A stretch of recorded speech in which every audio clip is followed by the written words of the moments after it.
nos acompaña el economista Olmedo Estrada. Don Olmedo, ¿cómo está usted? Muy bien, gracias. Creo que es la segunda vez que viene usted en tantos años que estamos aquí al aire, ¿verdad? Exactamente. Una sí. cosita, una cosita. Algo leve. Sí, sí. Exactamente. ¿Cómo le fue? ¿Usted vino antes de Navidad, antes de Año Nuevo? No me acuerdo. No, hace poco. Yo Hace creo que poquito. fue en este mismo... ¿Fue después? La No, primera este mismo semana año. de enero, ¿no? Bueno, le iba a preguntar año, sobre o sea, cómo le fue, pero ya lo ya preguntamos. pasó. ya. Ya estamos a mitad de mes ya, Sí. el tema de Año Nuevo y todo eso ya pasó. ¿Cómo se Sí. siente la economía en este país? ¿Cómo usted cree Bien. que la gente caminando, vamos a hablar en general primero para eso particular, Sí. ¿cómo usted cree que se siente la gente en la calle con relación a la economía? Pareciera que el panameño ignora un poco las situaciones, ¿o usted cómo lo percibe? Sí, el tema de la economía es un tema que podemos decirlo que no le interesa profundizar a muchas personas. Consideran que vivir el día a día para ellos es el tema y no ver la profundidad que tiene la situación económica. Este año hay muchos desafíos. Tenemos una economía que, si bien venía ya con algunos altibajos, hoy estamos viviendo una condición que para el 2024 puede ser inesperada, porque el crecimiento económico de este año se va a ver afectado por el tema de la mina. No vamos a tener los ingresos de la mina, no vamos a tener tampoco la producción que hizo la mina en años anteriores, que aportó un 5% al PIB. El panameño común tal vez no entiende por qué esto le puede afectar, pero sí hay una afectación, porque si el crecimiento económico no se da, no se generan nuevos empleos. Tras que la economía está deprimida, encima de eso no hay crecimiento y no hay oportunidades de empleo, ¿Puede aumentar aumentando la tasa de desempleo. ¿Puede aumentar la informalidad basado en lo que usted menciona? Va a aumentar, hay dos indicadores que van a aumentar.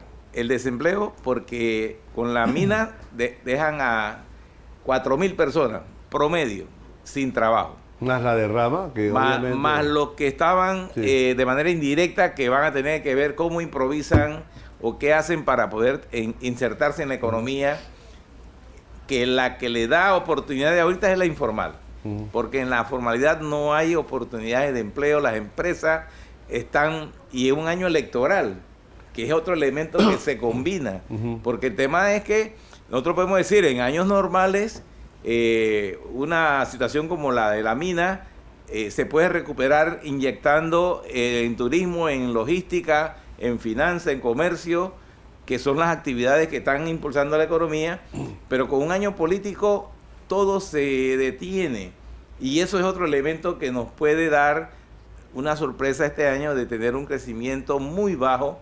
Nosotros incluso de manera optimista decimos que vamos a crecer el 1%, pero no sabemos, hay una incertidumbre muy grande, y lo peor es que como faltan menos de 6 meses para terminar este gobierno, no se ven políticas públicas que incentiven la inversión, que incentiven la dinámica de la economía que se necesita para poder recuperar. Tenemos dos situaciones muy concretas que se traducen en eso que usted dice, pero negativamente, y obviamente son orgánicas porque acontecen en medio de toda esta situación que usted describe. Está el aumento del salario mínimo, y el aumento de la tarifa eléctrica, que no están conectadas por la vía, digamos, directa, de una decisión, sí, porque, digo, son orgánicas, pareciera que cada vez que revisamos el salario mínimo no es una revisión, es un aumento. Sí. Decía un economista amigo acá que viene de vez en cuando a Shock,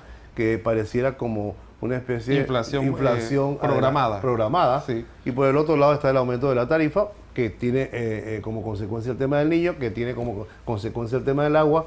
Es como un etcétera. ¿Qué opina usted? Mire, ayer la CEP sale a justificar el aumento. En verdad, sí hay una afectación, porque aunque ellos digan que el 70 y pico de % no van a ser afectados directamente cuando usted incrementa un costo de producción, porque la energía está incluido en los costos de producción. Yo voy a producir cualquier alimento, cualquier producto, cualquier servicio, la energía está incluida. Si yo le aumento la energía, automáticamente los costos de producción van a aumentar y como consecuencia aumenta el precio del producto. Reacción en cadena. Eso es algo que no lo para nadie. Que el gobierno va a decir que eso no va a aumentar. Falso. Va a aumentar porque en la cadena de producción, ¿verdad? Usted incrementa un factor de producción y como resultado el aumento del precio es automático. Eso, si lo dice la SEP que no va a pasar, nos están mintiendo. Porque nosotros los economistas cuando hacemos los análisis, inmediatamente vemos que aumentó el petróleo. Mañana mismo le comienzan a aumentar a usted los productos que en la cadena de producción está incluidos los derivados del petróleo. Entonces todo eso es economía. Pues entonces la gente a veces no entiende eso y piensa como ACE dijo que no iban a aumentar la luz.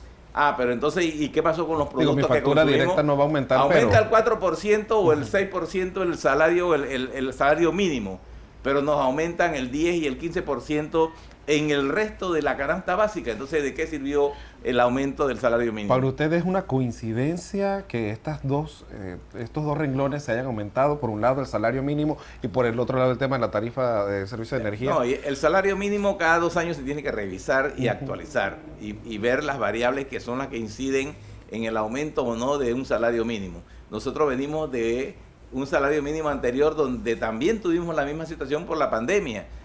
Hubo que negociar un punto de equilibrio porque las condiciones económicas no eran posibles para un aumento satisfactorio, que todo el mundo quedara contento por el aumento. Ahora pasó lo mismo, porque venimos de 2 eventos como lo que pasó en el 22 en julio y lo que volvió a pasar este año en octubre, noviembre, que golpeó a la empresa privada. Entonces la empresa privada, que es la que paga los salarios, está golpeada económicamente y tú le vas a decir, ahora tienes que aumentar 20% el salario. O sea, eso es como decir, dispararle a quien está dando la oportunidad de empleo. El último dato, Sí. Einer, que tú siempre recuerdas con exactitud, 777,000 personas están en la informalidad en el país. Y le voy a hacer la pregunta que le hago a todos los economistas y todos los que vienen aquí.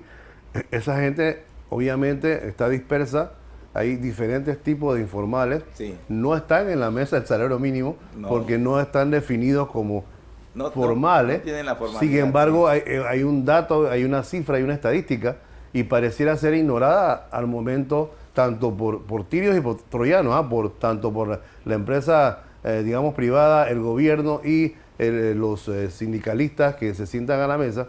Nadie habla de ese tema porque como que en la mesa no existe cuando es tan fuerte la incidencia de esa cifra o de esa condición económica real. Sí, mire, no es coincidencia que efectivamente la informalidad esté creciendo en el país. Antes de la pandemia se publicó un libro donde se hablaba de que en el mundo el 75% de los trabajadores van a ser informales, independientes, porque el sistema no está permitiendo generar empleos formales. Entonces las personas no se pueden quedar de brazos cruzados. Ellos van a buscar la manera de conseguir mejores oportunidades. Y hay que decir que el informal no es el vendedor ambulante. El informal es un ingeniero, un abogado que está haciendo trámites legales pero no está registrado. ¿Por qué? Porque no tiene el empleo formal. Pero un ingeniero que se dedica a hacer reparaciones a los hogares no tiene la empresa formalmente constituida, pero él sigue ganándose sus ingresos a través de esas reparaciones, construir y muchas otras actividades. Y contratar gente y pagar en efectivo, tratando de la palabra panameña, chifiar el sistema y tratar de generar cuando tanto para él una como para persona otro. queda desempleada porque trabajaba en una empresa o en el gobierno, él busca la manera de emplearse en algo y busca el oficio que pienso yo que es el más accesible, ser conductor de taxis. Bueno, ese es un informal. Y posiblemente ese señor tiene tanta experiencia como para trabajar en una empresa, pero no consigue, la empresa no abre esa posibilidad y tiene que entonces dedicarse a manejar Uber, a manejar taxi o a una actividad cualquiera que sea. O sea que incluso se ha detectado en esa investigación que se hace de que médicos titulados están hoy día haciendo informalidad. Entonces que el tema de informalidad no es que es como se ha identificado antes, que era el vendedor ambulante, ese era el informal. Casualmente hoy es que eso es lo más preocupante. Hoy no. Estamos a todos los niveles, casi que la informalidad constituye una epítome o el ejemplo de la sociedad panameña y de la latinoamericana. Y otra cosa, el informal tampoco es la persona pobre. Hay informales que tienen incluso dinero, pero que no quieren formalizarse. No quieren formalizar. Y quieren, ¿por qué? ¿Y sabes lo que está pasando? Que están abriendo cuentas afuera y todo lo demás. Mire lo que pasa. ¿Sí? Hay un economista peruano que escribió un libro que habla sobre la economía subterránea. Bueno, ¿qué pasa con estos informales? No pagan impuestos, no pagan ningún tipo de seguro social, no contribuyen a la economía porque esas personas no pagan ningún tipo de contribución a la economía. Entonces, eso es una economía subterránea. Que todo lo que ellos producen es para ellos, para su beneficio. Entonces no pagan impuestos, no pagan seguro social. La Caja de Seguro Social está haciendo un análisis para ver cómo ha impactado el tema de los informales y todavía a nadie se le ha ocurrido hacer un planteamiento de ver cómo a esos informales se le suman a la Caja de Seguro Social para por lo menos tener esos ingresos que le faltan a la Caja de Seguro Social, que esa es otra institución que va a colapsar en cualquier momento. Si pudiésemos, señor Olmedo, hacer un cálculo de estos 777,000 panameños que están en la informalidad, de que pudiesen aportar a nuestro país, ¿cuánto podría ser eso en millones de dólares? Wow. Si se regula y se establece que ellos puedan sumarse al sistema. Bueno, estamos hablando de, mire, si el 50% de los panameños, porque las estadísticas dicen que el 50% de los trabajadores de los trabajadores en Panamá se dividen 50% informales y 50% formales. Mire lo que aportan los formales, todo ese dinero en impuestos lo dejan de pagar los informales porque ellos no pagan ningún tipo de impuestos. Simplemente ellos están generando en la economía y lo peor que tal vez nadie lo dice, es que lo que ellos hagan o producen en el año tampoco se registra en el Producto Interno Bruto. O sea que 50% de los trabajadores no están aportando. Cuando comiencen a registrarse a esas personas para que contribuyan a la economía, ese PIB nuestro va a volar, porque prácticamente se va a doblar. Porque si con el 50% de los trabajadores tenemos un PIB de 80,000 millones, imagínense si ese 50% de los informales comenzaran a aportar, que se le sume todo lo que ellos producen. Yo soy un informal. Ajá. Y usted es un economista, digamos. Y le pregunto, ¿y por qué me voy a integrar al sistema? ¿Cuáles son? ¿Qué me ofrece el sistema? ¿Qué me ofrece? ¿O qué soluciones? ¿O cómo lo manejo con las normas que existen? Sí.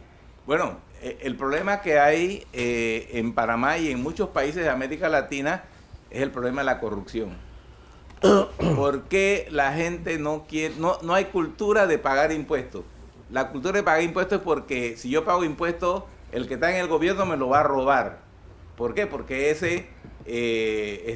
con los actos de corrupción, ¿cómo es posible que una carretera que cuesta, de acuerdo a los expertos, 1.000 millones de dólares se factura en 2.000 millones de dólares?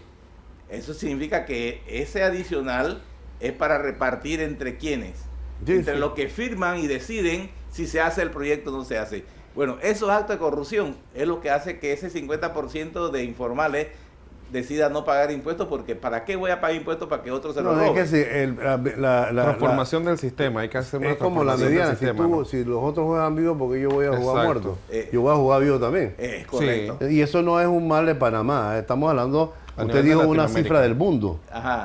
Latinoamérica, la economía informal es la que manda, es la que mueve la nación. Hay países que ya Latinoamérica. están en el 90% de la informalidad. Perú es uno de ellos. Imagínense. Wow. Sí. Oiga, yo le quiero dar las gracias al economista Olmedo Estrada.